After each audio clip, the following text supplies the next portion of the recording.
ঔরঙ্গপুর গ্রামে বিধু নামে এক গরিব কাঠুরিয়া বাস করত।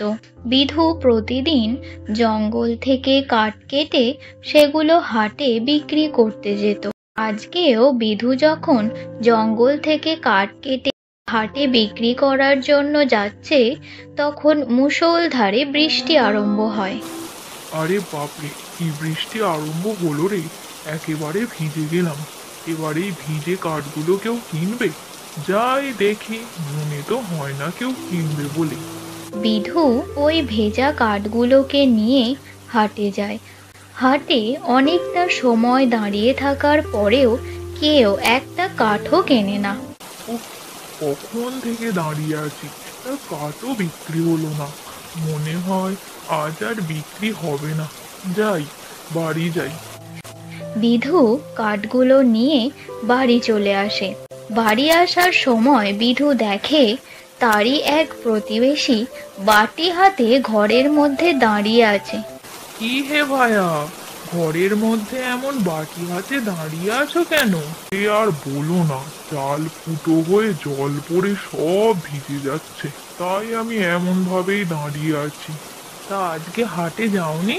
কি হাটে যাব ভায়া, যাওয়ার সময় এমন বৃষ্টি আরম্ভ হলো যে আমি তো ভিজে গেলামই, সঙ্গে যা মালপত্র ছিল সব ভিজে গেল। তুমি বলো ভায়া, আর কেউ কিনবে এই জিনিসগুলো? তা তুমি গিয়েছিলে নাকি হাটে? হ্যাঁ, গিয়ে তো ছিলাম, কিন্তু কিছুই বিক্রি করতে পারলাম না, তাই বাড়ি চলে যাচ্ছি। কে এত বৃষ্টিতে বের হবে বলো? এই তোমার আমার মতো হত দরিদ্রকেই পেটের দায়ে বের হতে হয়। যা বলেছ, যাই বুঝলে, এবার বাড়ি যাই। হ্যাঁ হ্যাঁ হ্যাঁ, যাও যাও যাও। বিধু চলে আসে। বাড়িতে এসে দেখে তার মেয়ে খিচুড়ি খাবে বলে মায়ের কাছে বায়না করছে।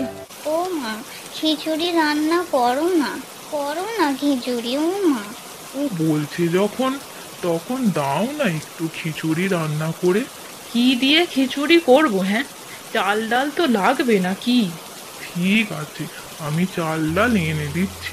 বিধু বৃষ্টির মধ্যেই চাল ডাল আনতে মুদির দোকানে যায়। দোকান থেকে চাল ডাল নিয়ে বউকে রান্না করতে বলে।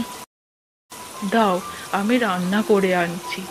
বিধুর বউ যেই না রান্না করার জন্য যায়, সে দেখে হায় হায় হায়, উনুনে তো জলে ভর্তি, এবার রান্না কি করে করব?